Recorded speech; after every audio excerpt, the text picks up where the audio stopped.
to another edition of Saturday Scares. I'm Scary Pops. Let's get started. We'll tear your soul apart.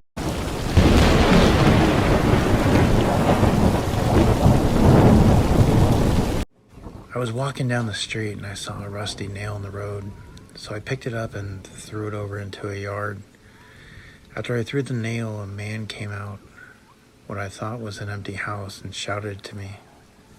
I freaked out thinking it was about the nail and kept walking towards my house.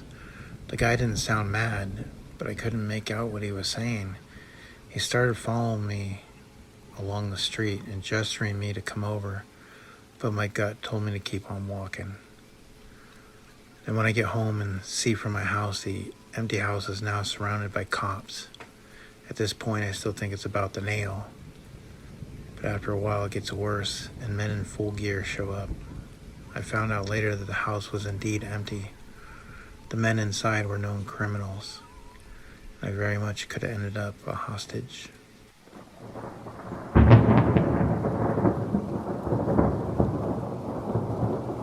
Years ago, I was a senior in high school, and I just had a day I just wasn't feeling too great, so I decided to skip out on my last two classes and head for home. So obviously I wouldn't be taking the school bus, and I'd just go ahead and walk the 3 miles home. And of course, this was before the cell phones and computers and stuff, so it was a pretty long, boring hike to take. So I decided to take a shortcut through some small woods with a trail along a creek. Well, eventually I came across something that really stopped me in my tracks. It was a dead cat lying in the middle of the trail. So I decided to walk around it, and as I went to go and walk around it, I noticed there was another one on my left. As I turned, there was another dead cat on the right. I was really creeped out, and so as I turned around, I noticed that there was 2 more behind me. And as I looked around, there was dead cats all laid out in a giant circle. It was like some kind of pentagon. So I was like, I need to get out of here. I sped up the pace. I got the hell out of there. I never took that trail again.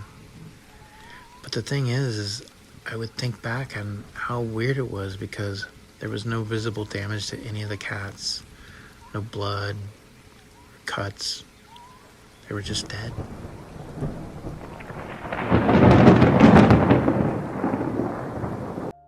I had just gotten home from work at 8. I picked up some food on the way home, so I just sat down at the table to eat while watching YouTube on my phone. While I was still taking my food out of the bag and setting it on the table, the doorbell rang. It was raining outside, and I had literally gotten home 20 seconds ago, so I was not expecting someone to be at my door so suddenly. I went over to the front door and opened it. A man stood on my porch, looking soaked and cold. "Hi, can I help you?" I said. The man asked me if I'd let him take shelter in my house for the night because he didn't have anywhere else to stay. I felt bad for him, but I wasn't going to just let some random man stay in my house. I apologized and said no, then closed the door. I waited to make sure he left, but after a minute I hadn't heard any footsteps leaving. I looked out the peephole and saw the man still standing there. He was facing the driveway, looking out into the rain.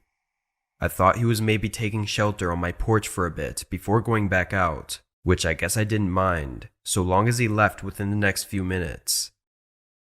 I went back to my food and sat down to eat. I had a lot of stuff from work on my mind, so that man on the porch wasn't a big concern of mine. When I finished eating, I put a show on and rested my eyes for a while. 30 or so minutes later, the doorbell rang again. I almost didn't even want to answer, but when I looked out the peephole, I saw a young boy, looking to be maybe 13 or 14 years old.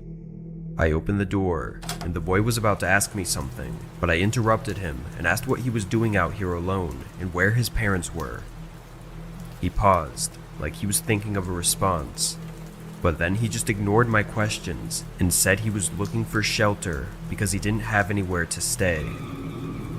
There was something wrong, and I knew it the moment those words came out of his mouth.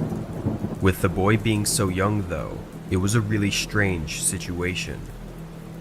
I told him to stay on the porch for just a minute, then I closed the door and ran to get my phone. I had a feeling that if I told the boy I was calling the police, then he'd run away, so I didn't tell him. I called 911 and let them know that a boy was at my house claiming to be homeless.